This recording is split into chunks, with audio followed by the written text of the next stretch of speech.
A Ucrânia fez algo inacreditável com seus drones terrestres. Neste vídeo, exploramos como a Ucrânia está usando novas ferramentas para devastar as forças russas e o impacto que os veículos terrestres não tripulados, UGVs, poderiam ter na guerra. Primeiro, vamos para Vovchansk. Uma cidade antiga, primeiro povoada sob o Tsardom da Rússia em 1674, Vovchansk faz parte da região de Kharkiv. Antes da guerra, a população era de 17.459 habitantes, agora é de aproximadamente 300.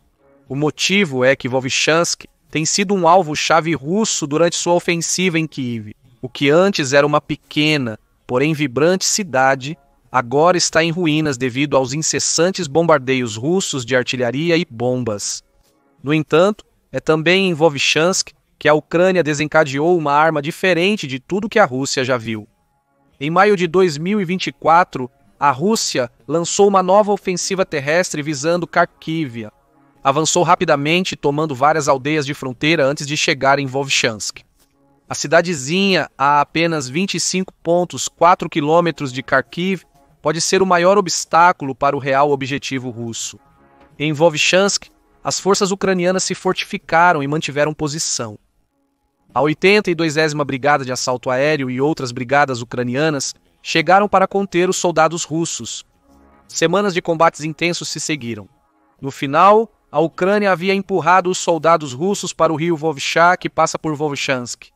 A Rússia se reagrupou e tomou a fábrica química Public Joint Stock Company Volchansk, na margem direita do rio, visando aparentemente usá-la como ponto de lançamento para uma travessia do rio rumo ao sul da cidade. O plano falhou. A Ucrânia atacou estrategicamente a fábrica pelo oeste, cercando e isolando os russos na fábrica dos demais soldados russos posicionados no oeste. Não foram possíveis evacuações, nenhum reforço chegaria. Ao perceberem sua situação, os soldados russos na fábrica química se renderam às dezenas. Uma triste demonstração para um exército que deveria ter poder e táticas superiores. Mas o que isso tem a ver com drones? Tudo gira em torno da fábrica de químicos. Ao capturar a posição elevada, a Rússia pôde observar quase toda a pequena cidade que pretendia tomar. Ela tinha uma sólida defesa estabelecida. O ataque ucraniano a oeste da planta foi um exemplo de seus soldados identificando e explorando uma vulnerabilidade chave na posição defensiva. Contudo, o ataque só foi possível graças ao uso engenhoso de um veículo terrestre não tripulado. Cercar os russos naquela planta não foi tão fácil quanto aparenta.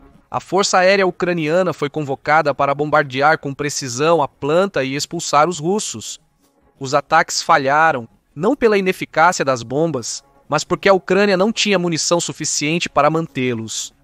Bombardeios com drones aéreos também foram ineficazes. Apesar da Ucrânia ter utilizado bem drones kamikaze e portadores de bombas durante a guerra, eles não tinham o poder de fogo necessário. As cargas explosivas dos drones não eram fortes o bastante para romper as defesas da planta química. Os soldados ucranianos se tornaram criativos.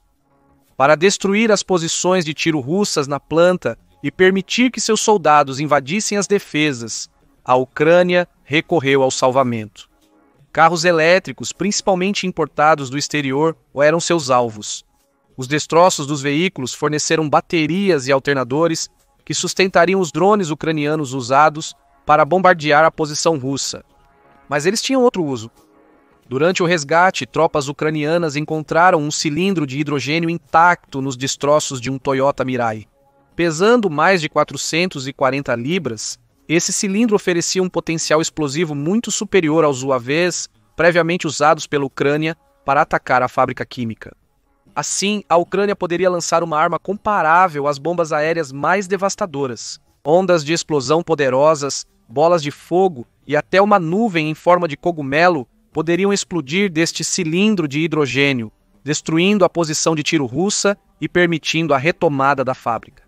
Havia apenas um problema: a Ucrânia não tinha como lançar sua bomba improvisada. Os aviões foram redirecionados da fábrica química para prestar apoio em outro local. Nenhum dos UAVs era grande o suficiente para carregar o cilindro de hidrogênio. Mesmo sendo, o tamanho do cilindro o tornaria um alvo fácil para os russos na fábrica. A Ucrânia possuía uma arma capaz de encerrar a batalha, mas não conseguia utilizá-la. Então os soldados optaram por um drone terrestre. Eles empacotaram o cilindro no drone e o enviaram pelos restos de uma ponte parcialmente destruída na Rua Metalista. Foi uma jogada genial. A ponte ficava a leste da planta, o que a teria tornado detetável para os russos se não fosse pela cobertura de árvores entre a planta e a ponte. Avançando lentamente pela ponte, que era apenas larga o suficiente para atravessar, o drone se movia lentamente em direção ao prédio mais próximo na planta química. Quando o drone se aproximou, os ucranianos detonaram o cilindro de hidrogênio acoplado a ele. Bum! Uma forte explosão sacudiu o prédio, e o fogo subsequente indicou que a Ucrânia destruiu um depósito de munições. Isso já teria sido devastador o suficiente para os soldados russos na planta. Contudo, o edifício alvo do drone ucraniano era a única posição de tiro estabelecida pelos russos. Com o prédio em chamas, as tropas evacuaram antes de se unirem a soldados de outras partes da planta para um contra-ataque. Os russos se voltaram para o prédio em chamas, esperando um assalto ucraniano através dos escombros. O assalto veio de uma direção inesperada pelos soldados russos. A Ucrânia utilizou um drone terrestre como distração e para eliminar a única posição de tiro russa na fábrica química. Com os russos distraídos, a Ucrânia pôde enviar soldados pela rua Sobunaya, algo antes impossível devido à vigilância russa a partir de sua posição de tiro. A rua indefesa foi tomada, cortando a rota de suprimentos-chave dos soldados russos na fábrica química, que viram sua pouca munição se esgotar. Não demorou muito para que os soldados ucranianos cercassem os russos dentro da fábrica química ainda em chamas, forçando rendições em massa e frustrando a última tentativa de Putin de tomar Vovchansk. Tudo isso foi realizado utilizando um drone pouco maior que um carrinho de controle remoto e um tanque de hidrogênio reciclado de um veículo acidentado. Um golpe de gênio que desbloqueou uma nova tática para a Ucrânia. Não precisa mais jogar homens contra as posições russas. Também não precisa mais depender de ajuda estrangeira para fornecer as bombas e mísseis necessários para atacar posições fortificadas. Através de astúcia, engenhosidade e táticas superiores, a Ucrânia agora possui uma arma capaz de causar danos severos onde for implantada. Isso abriu uma nova fronteira na guerra da Ucrânia. O mais surpreendente é que não é a primeira vez que a Ucrânia usa drones terrestres contra a Rússia. Existem muitos mais. Embora o ataque à fábrica química de Vovchan possa ser o exemplo mais impressionante da Ucrânia, usando a combinação de RC, carros e bombas para causar estragos na Rússia, a tática foi apenas uma extensão explosiva de um conceito que a Ucrânia tem usado por mais de um ano. Em julho de 2023, a Reuters noticiou sobre desenvolvedores de novos drones terrestres. Engenheiros ucranianos em todo o país têm desenvolvido variações desses drones, muitos usando peças recuperadas. Um desses engenheiros é Yevhen Natok, de 22 anos. Seu projeto é uma pequena máquina verde, quase indetectável, que funciona com trilhos. Pareceria um pequeno tanque, não fosse pela mina terrestre presa em suas costas. O drone terrestre de Vovchansk usou árvores como cobertura para atingir uma posição russa, enquanto o de Natok é muito mais difícil de ser detectado. Grama alta é suficiente para alcançar uma posição russa. Quando o drone se aproxima, é o fim. Se eles o virem a essa distância, nem terão tempo para rezar, disse Natok a Reuters sobre seu drone. E ele não está parando nas minas. Natok criou drones terrestres de vários tamanhos e capacidades. O menor pode estar portando explosivos ou minas. No entanto, ele também construiu drones capazes de transportar metralhadoras controladas remotamente a até 6 milhas de distância do operador. Em julho de 2023, ele também estava trabalhando em uma variação muito maior de seu drone, que será capaz de transportar um canhão de 20 milímetros, capaz de disparar projéteis que podem penetrar a armadura de um tanque. A Rússia já perdeu mais de 8.000 tanques na guerra. A chegada de pequenos veículos que esses tanques não conseguem ver ou mirar adequadamente pode ser devastadora para as forças de Putin. Imagine drones pequenos, com canhões de 20 milímetros perfurando tanques, enquanto outros ainda menores se escondem na grama para explodir, jogando um batalhão russo no caos. Esse é o potencial que esses drones terrestres apresentam, poder de fogo devastador e força explosiva, todos usados por tropas ucranianas que estão literalmente a quilômetros de distância do combate. O Sun fornece mais informações sobre o inovador drone da Natok em seu canal no YouTube. As imagens exibem uma variante da máquina, agora com rodas reforçadas atravessando um campo. É do tamanho de um grande carrinho de controle remoto com uma mina camuflada no topo. As imagens mudam para uma visão em primeira pessoa, revelando uma pequena câmera no drone que permite ao operador rastrear e controlar seus movimentos.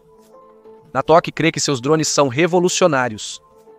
Se tivéssemos esses drones no início da guerra em grande escala, os russos teriam sido encontrados em todas as estradas, ele conta ao The Sun. Os trens não teriam chance, afirma ele. Drones foram posicionados em cada linha de árvores, escondidos das tropas russas invasoras, até que seus tanques e veículos blindados se aproximassem. Então, um ataque. Os drones sairiam em massa e detonariam, deixando para trás os destroços de tanques, veículos blindados e os infelizes soldados russos pegos em seu rastro. É difícil contestar a perspectiva de Natok. Os drones que ele criou são difíceis de detectar, mas mesmo se notados, são pequenos e velozes o bastante para escapar de tiros de rifle. Isso só os torna mais aterrorizantes para os soldados russos. Imagine ver o que parece ser um carro de controle remoto vindo rapidamente em sua direção. Leva um momento para o seu cérebro descobrir o que é esse pequeno carro que se move rapidamente e um momento a mais para identificar que ele está carregando um explosivo. Nos segundos que leva para mirar e atirar, o drone já se aproximou e está quase na sua posição. Um acerto direto causará uma explosão devastadora, mas é necessário atirar. Se você não fizer isso, o carro vai chegar até você e explodir de qualquer forma. Para piorar a situação da Rússia, Natok não é o único engenheiro desenvolvendo novas formas de usar drones para atacar posições russas. Ele é um dos engenheiros criando novos conceitos para contrapor a guerra de tanques e trincheiras de Putin. Em um conflito terrestre semelhante à Segunda Guerra Mundial, a inovação parece ser a chave para a vitória da Ucrânia. Pegue os drones destruidores de trincheiras que a Ucrânia criou como ainda mais exemplos. Em abril de 2024, a 63ª Brigada Mecanizada postou um vídeo mostrando as forças ucranianas usando uma nova variação de veículo aéreo não tripulado para atacar a Rússia. O vídeo mostra um drone atravessando um terreno levemente irregular a caminho de uma trincheira russa. O pequeno veículo vai em direção à trincheira antes de pausar. Uma explosão. As imagens mostram mais desses drones, todos seguindo a mesma estratégia. Eles se movem, muitas vezes usando a grama como cobertura, mas às vezes viajando a céu aberto até chegarem a uma trincheira. Explosão após explosão é mostrada, com trincheiras desabando sobre si mesmas sob a força. Os drones Rattle-S são semelhantes aos drones de mineração da Natok e aos UAVs kamikaze utilizados com sucesso pela Ucrânia durante a guerra. Os drones ucranianos não são os únicos sendo usados para combater as trincheiras russas. Setembro de 2024 trouxe notícias de mais uma variação de veículo terrestre não tripulado. O Fury, apresentado em maio de 2024, é um veículo terrestre não tripulado de 4 rodas, do tamanho de um carrinho de compras, equipado com uma metralhadora, agindo como um mini-tanque. Em setembro, a Ucrânia implantou com sucesso o Fury pela primeira vez na Oblast de Kursk, que invadiu em agosto. O veículo desviou com sucesso das minas ao redor da trincheira, alcançando a posição russa com a ajuda de fogo de morteiro e outros drones explosivos. Posicionada, a metralhadora disparou. O resultado? Parte do inimigo foi destruída e o restante fugiu, afirmou o 1º destacamento do 8º Regimento de Propósito Especial de Kursk. Esta variação de veículo terrestre não tripulado será ainda mais aterrorizante para a Rússia porque é durável. O 1º destacamento relata ter sofrido ataques de drones e RPGs russos, mas mesmo assim conseguiu alcançar seu objetivo, eliminar soldados inimigos e retornar à base para se recuperar. De acordo com a Forbes, o drone possui uma armadura espessa para proteger seus componentes mais vulneráveis. Ele também vem com uma câmera de vídeo, permitindo que um operador veja para onde o drone está indo e um rádio para dar ordens. O exército gostou do fato de ser fácil de controlar, observou o ministro da Inovação da Ucrânia, Mikhailo Fedorov. Ele ressaltou que o drone tem boa visão e disparo automático dia e noite. Então, onde tudo isso deixa a Rússia? O drone que lança bombas em Volchansk é apenas um de muitos. A Ucrânia está construindo frotas de UGVs menores carregando minas, metralhadoras e até canhões. Os drones estão sendo usados para abrir buracos nas defesas russas, sem arriscar a vida de nenhum soldado em combate. A Rússia agora luta não só contra as tropas ucranianas. Ela precisa enfrentar um exército de robôs emergente que é difícil de detectar e acertar, sendo capaz de devastar defesas se permitido se aproximar. E com Volchansk, a Ucrânia pode agora estar percebendo as verdadeiras capacidades de seus UGVs inovadores. Minas e pequenos explosivos são apenas o início. Os destroços de veículos espalhados pelo país podem conter componentes e tanques de hidrogênio utilizáveis para romper as fortificações russas.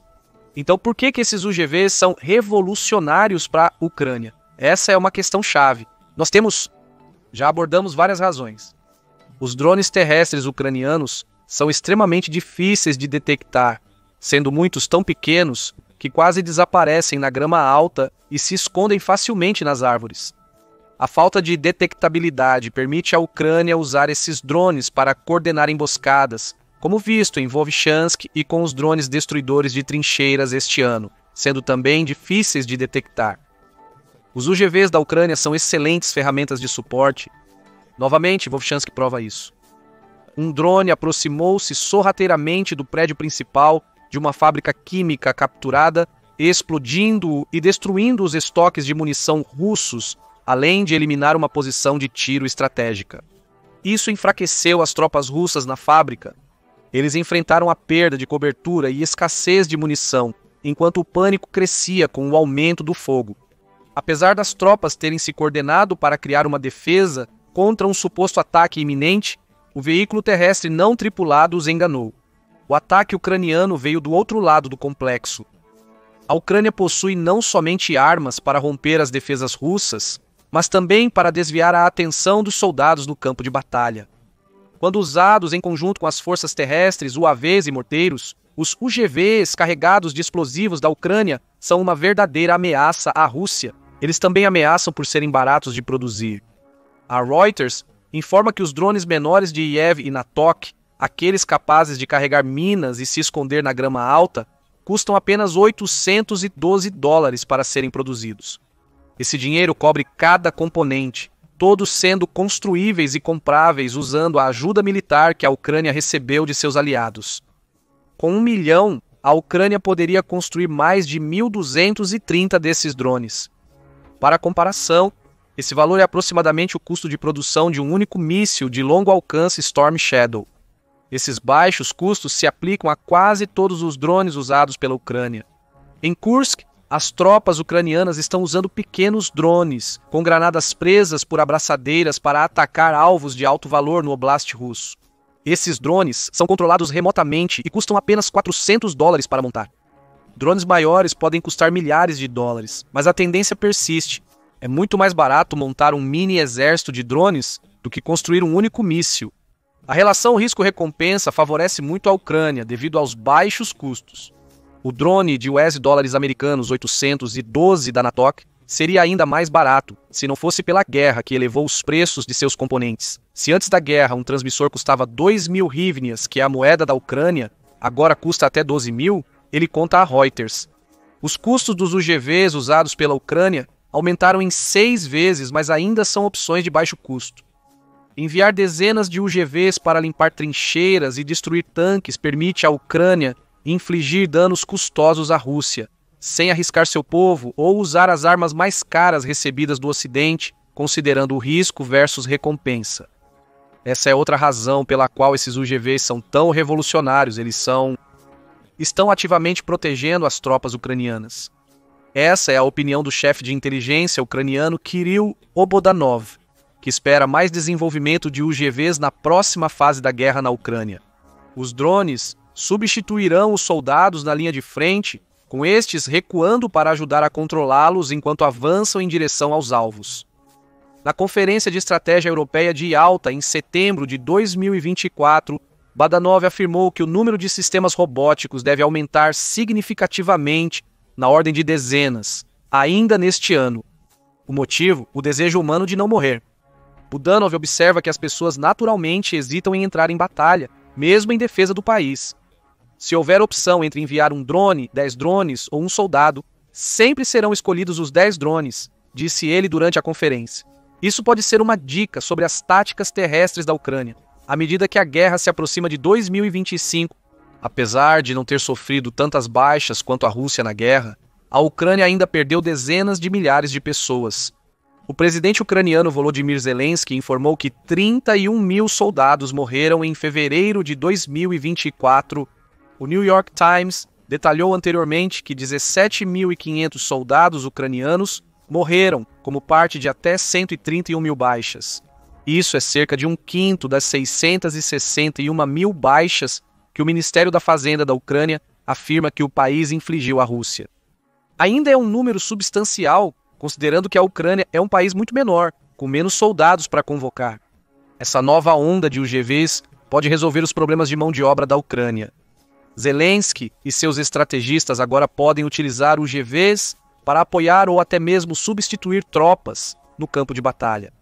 Imagine um pequeno grupo de drones, cada um carregando uma das bombas de hidrogênio improvisadas vistas em Vovchansk, destruindo as fortificações russas. Eles são seguidos pelos mesmos drones, com metralhadoras que a Ucrânia usa para limpar trincheiras. Os drones já demonstraram resistência ao fogo de lançador de granadas propelidas por foguete e podem causar baixas russas. A Ucrânia pode infligir sérios danos às posições russas a baixo custo, preservando seus soldados para operações mais complexas. Além disso, há inúmeras modificações que a Ucrânia pode fazer nesses drones. Você já viu muitos exemplos neste vídeo. A Ucrânia tem UGVs capazes de transportar minas e bombas de hidrogênio improvisadas. Os drones podem ser equipados com metralhadoras automáticas e também utilizados para inspecionar os arredores, fornecendo às tropas que chegam uma melhor noção do que enfrentarão. Vídeo no Reddit revela mais potencial. O 19 segundos mostra UGVs com poderosos canhões e drones com metralhadoras. Há também vários que não carregam armamento algum. Os drones parecem ter grandes compartimentos, indicando que a Ucrânia está adaptando alguns deles para levar equipamentos aos soldados na linha de frente. O uso de drones para transporte de equipamentos é uma enorme economia em comparação com veículos blindados, que têm custos muito mais altos de aquisição e operação. Esses mesmos drones podem servir como macas móveis improvisadas para retirar vítimas das linhas de frente. Isso é outra vantagem para a Ucrânia. Seus soldados na frente podem continuar lutando após carregar um camarada ferido em um veículo terrestre não tripulado, em vez de ter que tirá-los da linha de fogo sozinhos. O ponto é que o potencial é infinito. Se os engenheiros ucranianos podem imaginar, provavelmente podem realizar com um veículo terrestre não tripulado, e a coisa mais preocupante sobre tudo isso, do ponto de vista da Rússia, é que a Ucrânia está bem ciente de quão eficazes seus drones terrestres podem ser. A Ucrânia está testando ativamente dezenas de novos designs de veículo terrestre não tripulado, segundo a Radio Free Europe, que entrevistou Natalia Kuznetska, da organização governamental Bravo. A Bravo direciona invenções privadas para o exército ucraniano. Kuznetska afirma que aceitou mais de 200 designs de veículo terrestre não tripulado até abril de 2024. Apenas 25% desses designs foram testados, deixando 150 que poderiam fornecer à Ucrânia capacidades ainda maiores no campo de batalha. Esses esforços são parte do investimento ucraniano em larga escala na produção de drones. Já contratou várias empresas internas para produzir 1,5 milhão de drones para seu exército até o final de 2024. O presidente Zelensky afirma que a Ucrânia será capaz de produzir 4 milhões de drones anualmente até 2025, considerando que a produção de drones na Ucrânia era quase nula antes da invasão russa. Esses números mostram a eficácia dos veículos não tripulados na guerra. Há problemas a serem enfrentados, principalmente devido a fraquezas naturais nos UGVs ucranianos. A maioria opera com esteiras ou rodas, o que implica desafios em terrenos acidentados. Há lugares onde os UGVs ucranianos não conseguem ir. Em certos casos, o país pode contornar isso usando drones como alternativa. Em outros, a Ucrânia terá que enviar pessoas. É possível desenvolver UGVs capazes de navegar em terrenos difíceis marcados por explosões de bombas, mas essa utilidade adicional tem um custo. exigindo que a Ucrânia equilibre seus gastos com as capacidades percebidas de seus drones. Ainda assim, poder implantar UGVs onde possível dá à Ucrânia alguma margem para decidir onde posicionar soldados e onde enviar máquinas para substituí-los. Não podemos ignorar que a Rússia identificou o potencial dos UGVs no conflito. A Radio Free Europe aponta que há imagens mostrando a Rússia implantando drones terrestres armados com lançadores de granadas na Ucrânia. Os drones podem ser combatidos com UAVs, assim como os UGVs ucranianos, se a Rússia os detectar a tempo. Apesar das desvantagens, é inegável que o grande investimento da Ucrânia em drones aéreos e terrestres representa um novo terror para a Rússia. Putin, que dependeu de pura força humana para obter ganhos durante a guerra, agora precisa contar com seus estrategistas para combater o que parece ser um iminente exército de máquinas, com centenas de milhares, se não milhões, de drones. Isso é um grande desafio para um exército com táticas aparentemente presas na Segunda Guerra Mundial. Mas o que você acha da nova geração de UGVs da Ucrânia? Eles provarão ser eficazes em uma escala maior do que os usos isolados destacados neste vídeo? A Rússia vai desenvolver contramedidas adequadas? Deixe suas ideias nos comentários e valeu por assistir. Confira agora como os aviões de papel ucranianos estão destruindo o exército russo. Ou clique neste outro vídeo em vez disso.